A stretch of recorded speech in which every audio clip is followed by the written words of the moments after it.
بسم اللہ الرحمن الرحیم۔ روزانہ قرآن پاک کی یہ سورت پڑھو، یہ سہورت پہاڑ کے ٹکڑے ٹکڑے کر دے، پانی کو روک دے، گناہوں کو مٹا دے، قضا نمازیں سب معاف کروا دے۔ وہ سورت یہ ہے۔ ناظرین کرام، اللہ تعالیٰ اس انسان سے محبت کرتے ہیں جو روزانہ قرآن پاک کی یہ ایک سورت پڑھ لیتا ہے۔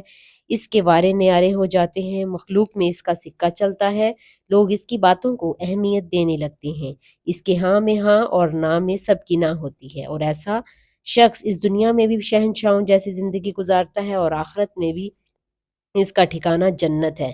یہ سورج چٹان کو ریزہ ریزہ کر دیتی ہے، پانی کو روک دیتی ہے، آگ کو بجھا دیتی ہے اور گناہوں کو مٹا دیتی ہے، جیسے وہ خطا کار تھا ہی نہیں۔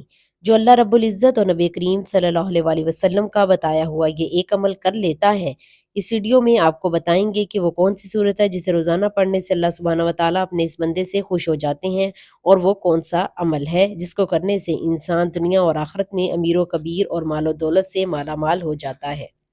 آپ صلی اللہ علیہ وسلم پر نازل کی ہوئی کتاب قرآن مجید کا آغاز بھی اللہ کی حمد کے ساتھ ہوتا ہے۔ ارشاد باری تعالیٰ ہے، سب تعریف اللہ تعالیٰ ہی کے لیے ہے جو تمام جہانوں کا پالنے والا ہے۔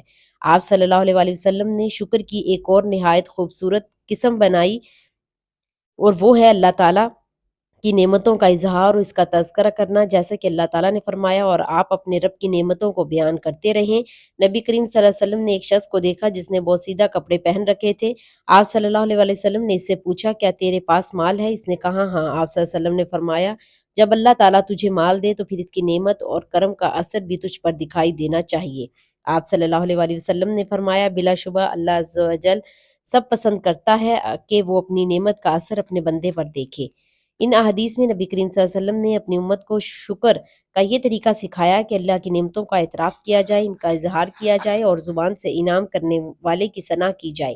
ارشاد باری تعالیٰ ہے، اور ہم نے اس طرح لوگوں میں سے بعض کو بعض کے ذریعے سے آزمائش میں ڈالا تاکہ وہ انہیں دیکھ کر کہیں، کیا ہم نے سے یہی لوگ ہیں جن پر اللہ نے احسان کیا ہے؟ ہاں، کیا اللہ اپنے شکر گزار بندوں کو ان سے زیادہ نہیں جانتا؟ سورۃ الانعام۔ آپ صلی اللہ علیہ وآلہ وسلم اپنی نیند سے بیدار ہو کر سب سے پہلا جو کلمہ ارشاد فرماتے وہ اللہ کی حمد پر مبنی ہوتا۔ آپ صلی اللہ علیہ وآلہ وسلم فرماتے، تمام تعریف اس کے لیے، اسی اللہ کے لیے ہیں جس نے ہمیں مارنے کے بعد دوبارہ زندگی دی اور اس کی طرف اٹھنا ہے۔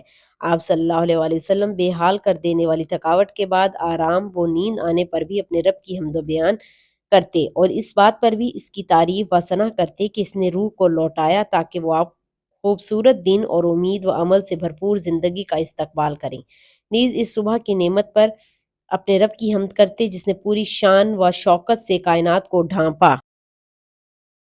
اور اس کی کرنوں نے ہر سو اجالا کر دیا۔ آپ صلی اللہ علیہ وسلم نے اپنی امت کو بشارت دیتے ہوئے فرمایا، جس نے صبح کے وقت یہ کہہ دیا، اے اللہ مجھے جو بھی نعمت حاصل ہے وہ تجھے اکیلے ہی کی طرف سے ہے، تیرا کوئی شریک نہیں، سو تیری ہی حمد ہے اور تیرا ہی شکر ہے، تو اس نے اپنے اس دن کا شکر ادا کر لیا، اور جس نے شام کے وقت اس طرح کہہ لیا تو اس نے اپنی رات کا شکر ادا کر لیا۔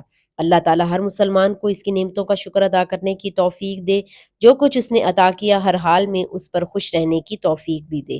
محترم ناظرین، پورے کا پورا قرآن العظیم شاہکار ہے، اور اس کا ایک ایک حرف بنی نوع انسان کے لیے بیش بہا خزانہ۔ قرآن پاک کی ہر ایک صورت بیش بہا اور قیمتی موتی ہے، ہر ایک صورت بیش بہا زیور کی مانند ہے، جبکہ پورا قرآن اس صندوق کی طرح ہے جس کے اندر طرح طرح کے قیمتی جواہرات اور زیورات بھرے ہوئے ہیں۔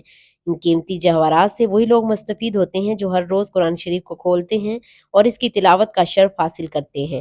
ناظرین محترم، قرآن پاک کی ایک ایسی صورت ہے جسے روزانہ پڑھنے والا کبھی مویوس اور کبھی نامراد نہیں ہوتا۔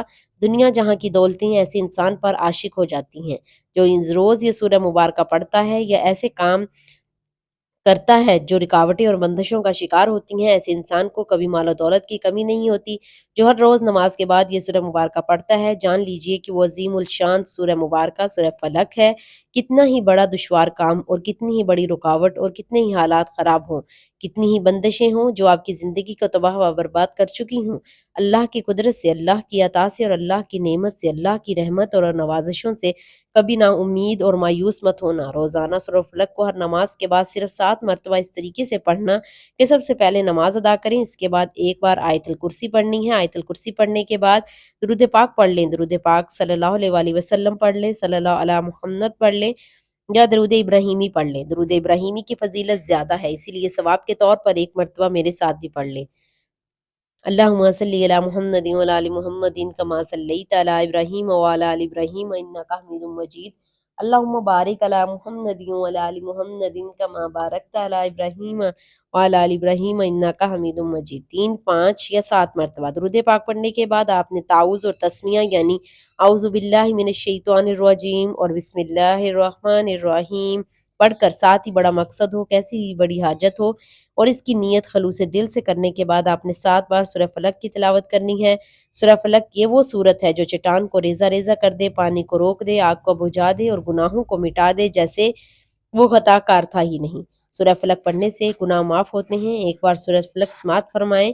سورہ فلق قرآن پاک کی 113 بسم اللہ الرحمن الرحیم صورت ہے۔ قل اعوذ برب الفلق من شر ما خلق ومن شر غاسق اذا وقب ومن شر النفاثات فی العقد ومن شر حاسد اذا حسد۔ ترجمہ: کہو میں پناہ مانگتی ہوں فلق کے رب کی ہر اس چیز کے شر سے جو اس نے پیدا کی، اور اندھیری رات کے شر سے جب وہ چھا جائے، اور گروہ میں پھونکنے والیوں کے شر سے، جادوگرنیوں کے شر سے اور حسد کرنے والیوں کے شر سے جب وہ حسد کرے۔ اور اس کے بعد پھر سے درود پاک اتنی ہی تعداد میں پڑھ لینا ہے جتنی تعداد میں عمل سے پہلے پڑھا تھا۔ یہ عمل ہونے کے بعد آپ اللہ کے حضور اپنے دونوں ہاتھوں کو بلند کر کے اپنے دل کی تمام حسرتیں اس کے آگے کھول کر بچھا دیں۔ بے شک اللہ سبحانہ و تعالی ہم سب سے بھی زیادہ ہماری حاجتوں کو جانتا ہے، لیکن دعا کرنا بھی حکم ہے، سنت بھی ہے، اللہ کی رضا بھی ہے۔